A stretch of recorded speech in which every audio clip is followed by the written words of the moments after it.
this video, we see about corneal suturing technique and trauma in ophthalmology. So form the AC first. For a wound that is less stable, viscoelastic may be irrigated into the anterior chamber either directly through the wound itself or through a separate limbal paracensis incision. This will aid in the formation of anterior chamber and tamponate the intraocular contents. Balance salt solution or air also be used to reform the anterior chamber. In most cases, limbal paracensis is performed because it will minimize the disruption of wound edges and permit better access to the case. A 15-degree sharp microsurgical knife or MVR blade may be used to create the paracensis, placing the incision 90 degrees away from the wound. For corneal suturing, 10-0 monofilament nylon or on a fine spatula design microsurgical needle is used. This suture causes little tissue reaction, keeping vascularization and scarring at minimum.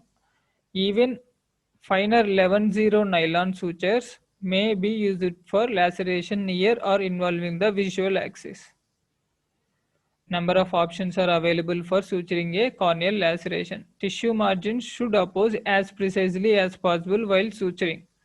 The simplest method is to progressively halve the wound with simple interrupted sutures. Corneal sutures should be approximately 90 to 95% depth through the stroma and 1.5 mm in length, and of equal depth on each side of the wound. Shallow sutures create internal wound gap, whereas sutures of unequal length and depth on each side of the wound result in wound override. Sutures should generally not be passed through 100% thickness because tract may theoretically act as conduit, allowing microorganisms from external surface to enter the eye. For shelved laceration, sutures should be placed equidistant with respect to internal aspect of the wound and tied with minimal tension to achieve good tissue opposition, avoiding wound spillage with subsequent tissue override. Wounds with edematous or irregular margins generally require longer sutures for closure. So here image is showing around 90% thickness of the cornea is taken to suture the, and it should be equidistant from the wound. So effect of suture placement for corneal laceration. For sharp perpendicular wounds, deep suture placement equidistant from the wound margins give excellent wound approximation. B shows shallow sutures create internal wound gap. So shallow, if there is shallow suturing, it will create internal wound gap. C, full thickness suture may create a conduit for microbial invasion.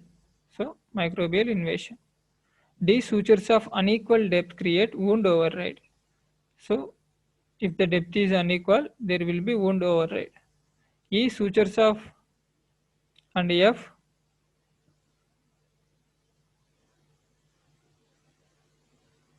E, sutures of unequal length create wound override. So unequal length creating wound override. F, for shelved laceration, sutures should be placed equidistant with respect to internal aspect of the wound to achieve the good wound opposition. So shelved laceration should be equidistant with respect to internal wound gap. So placement of sutures through the visual axis should be avoided. If it is necessary to pass sutures near the visual axis, they may be placed on each side of but not directly through the axis itself. In addition, the bite closest to the visual axis may be made shorter, thus avoiding this area. A no-touch technique also be used to minimize trauma at the visual axis. With this technique, the eye is secured by grasping the globe with forceps away from the cornea.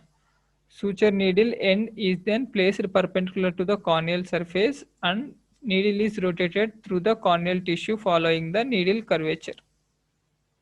So for laceration affecting the visual axis, suture should avoid the central cornea.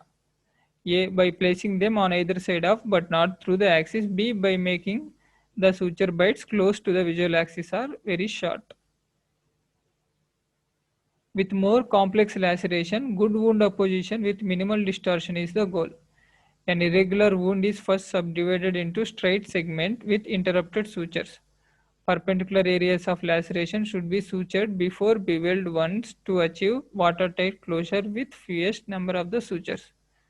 As suggested by Rosky Hayes, long, deep, and relatively tight peripheral wound sutures in combination with short, shallower oppositional suture near the visual axis may help restore the normal corneal contour by restoring the relatively steep central corneal dome. So, towards the visual axis, sutures are shorter, and towards the periphery, they are longer. Long, deep, and relatively tight peripheral sutures and short, shallower oppositional sutures near the center cornea may restore the normal corneal dome and surface topography. So, shallow sutures near the visual axis. For irregular or curvilinear laceration, all the interrupted sutures should be placed perpendicular to the wound, thus avoiding the transverse shifting of the wound margins. Although a running shoestring suturing technique may be used with straight lacerations to minimize astigmatism and facilitate subsequent suture removal, a running suture may tend to distort an irregular or curvilinear laceration because it will tend to form a straight line. Thus, if used, running suture bites should be placed perpendicular to and equidistant from the imaginary regression line through wound rather than with respect to the wound itself. So, we have to, in case of very irregular wound, we have to take an imaginary line, and along the imaginary line we have to place the sutures. To facilitate subsequent suture removal from the cornea, a locked 2-1-1 knot or a 1-1-1 slip knot may be used. All the suture knots ends should be trimmed short and then buried superficially on the side away from the visual axis. This minimizes the scarring, inflammation, neovascularization, and buildup of mucus. The knot should be buried by directing the ends away from the surface to ease future removal. So, suture knot burial. A knot is trimmed short and rotated beneath the corneal surface using smooth forceps. Direction of knot is reversed. B direction of knot is reversed, leaving knot end away from the corneal surface. C knot is rotated back just beneath the corneal surface. Once laceration is repaired, anterior chamber should be deepened, preferably through the paracensis port, if not through the wound itself. The wound is then checked for leaks using dry cellulose sponge or 2% fluorescent sodium.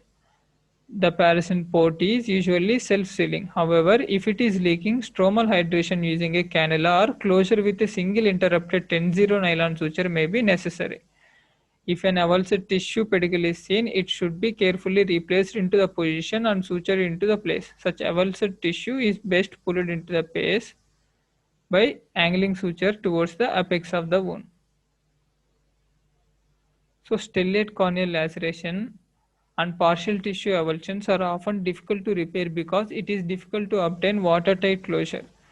Good tissue apposition is often difficult to obtain. Several techniques may use for stellate laceration. These include multiple interrupted sutures, bridging sutures, and purse string sutures, and star-shaped sutures. If closing a stellate laceration is difficult and leaking persists, tissue adhesive or a corneal patch graft may be used. Corneal laceration with UV prolapse. So, uveal tissue prolapse. Iris incarceration and prolapse are frequently noted conditions that accompany corneal laceration. A peaked pupil signals tissue incarceration. If prolapsed tissue is present, it must first be carefully examined. Usually macerated, feathery, devitalized or depigmented iris should be excised. The prolapsed tissue should be evaluated for any signs of surface epithelialization. In this case, it should be excised to prevent any epithelial cells from proliferating into anterior chamber. In general, tissue that has been prolapsed for longer than 24 hours should be excised to avoid infection. However, if the tissue appears healthy, it may be replaced with caution. Any tissue to be excised should be gently grasped with fine forceps without applying undue traction. The tissue is then cut flush with the cornea. When excising any tissue, every effort is made to preserve as much as to maintain a normal iris diaphragm and a conserve tissue for secondary reconstructive efforts. Incarcerated tissue will usually require mechanical reposition. Selected cases of mild incarceration may be treated with pharmacological agents. Agents such as intraocular acetylcholine or carbachol cause pupil constriction, thus pulling iris from the wound.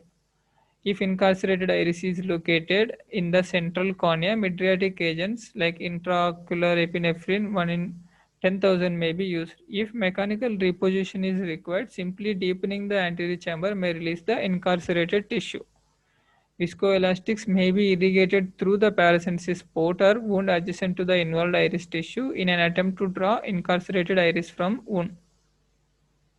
If unsuccessful, a cyclodialysis spatula or a irrigating cannula may be passed through the paracensis site and use it to directly sweep. Care is always taken to avoid trauma to the corneal endothelium, iris and lens. Any excised tissue should be sent to the pathology.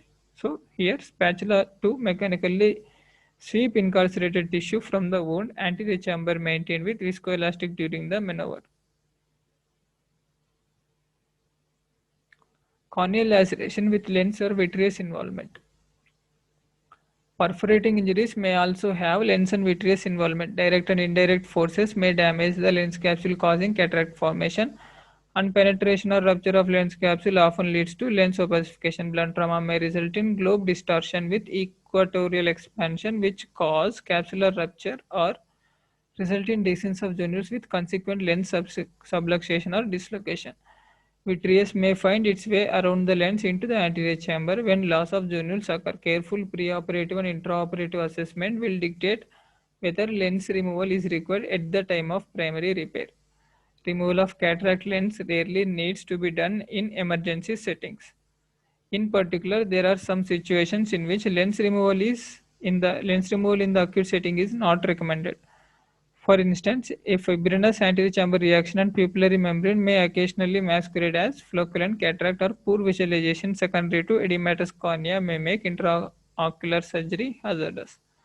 However, if surgical visualization is good, it is preferable to complete all surgical interventions at a setting. If any doubt regarding lens clarity exists, the lens should be left in place and if necessary removed at a later date. There are other situations in which primary removal of lens is indicated. A lens with a disrupted capsule and a flocculent cortical material liberated into the anterior chamber should be removed at the primary setting in an effort to prevent phacoogenic postoperative inflammation. In cases in which vitreous is involved with lens remnants, this may be the best addressed in the initial surgery. In addition, when it is clear that lens is cataractous and surgical visualization is good, lens may be removed in primary setting. A cataractous lens with an intact capsule and no liberated cortical material may be removed at a later date. With lens removal, attention should first be paid to any prolapsed or incarcerated tissue. This should be repositioned or excised and the corneal laceration should be sutured and the anterior chamber reformed as described. Nature of injury will suggest the surgical technique used for lens removal. If the lens capsule remain intact, standard phacoemulsification or ECCE may be preferred, making every effort to preserve integrity of the posterior capsule. In children and young adult, a soft cataractous lens may be removed through the small incision using manual or automated aspiration. When extracting the nucleus in patient with post-trauma, one should be aware of possibility of poor zonular support. Should zonular weakness, dialysis or loss be present, a capsular tension ring CTR may be used. Implanting a CTR may decrease intraoperative zonular descent, subluxation of the capsular bag and posterior capsular rupture. A CTR inserted before phacoemulsification will permit support of the capsular bag, re-establishing its contour and protecting it from getting aspirated. CTR comes in 3 sizes and is usually inserted after capsular excision hydrodissection. For instance, it is best to enter the bag in the area of greatest jonular weakness. Ring is dialed into the bag using a second instrument by hook. Alternatively, CTR injector may be used. If the lens capsule is ruptured, vitreous is involved, or lens is subluxated or dislocated, microvitrectomy instrumentation should be used because caution must be taken not to exert vitreous traction during lens removal. This may be performed through either a limbus or pars planal approach depending on the surgeon's preference. It is important to remove all the lens fragment from the anterior chamber using caution to prevent any remnant from receding into the vitreous chamber. Any vitreous remaining in the anterior chamber should be removed to prevent incarceration into the wound. Intraocular lens implantation in the primary trauma setting is a controversial area. However, generally it is associated with visual favorable outcome. The patient age, visual refractive status of LOA, and ability to use aphakic contact lens postoperatively are the factors in the decision. If the posterior capsule is intact and patient age is appropriate, a posterior chamber intraocular lens may be implanted. Currently, intraocular lenses are used at much younger age. In cases in which there is inadequate capsular support, posterior chamber lenses may be supported by transscleral or iris suture. Anterior chamber lens may also be placed in the absence of capsular support after all vitreous and lens remnants are removed. These should likely be reversed for older patients. However, intraocular lens implantation should not be performed if visualization is poor or the eye is severely inflamed and may be deferred if secondary anterior segment reconstructive surgery is anticipated. Moreover, although intraocular lens placement may be preferable in some patients, contact lens correction may afford a better optical result in those patients with irregular astigmatism from a corneal scar.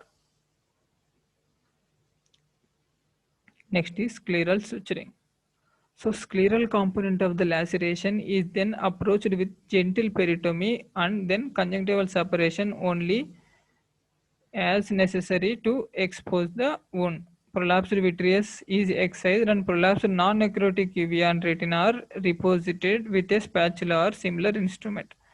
Scleral wound is closed with 90 nylon or 80 silk suture. Often dissection of Tenon's capsule and management of prolapsed tissue must be repeated incrementally after each suture is placed. So this is showing uveal prolapse through the scleral laceration. Thank you.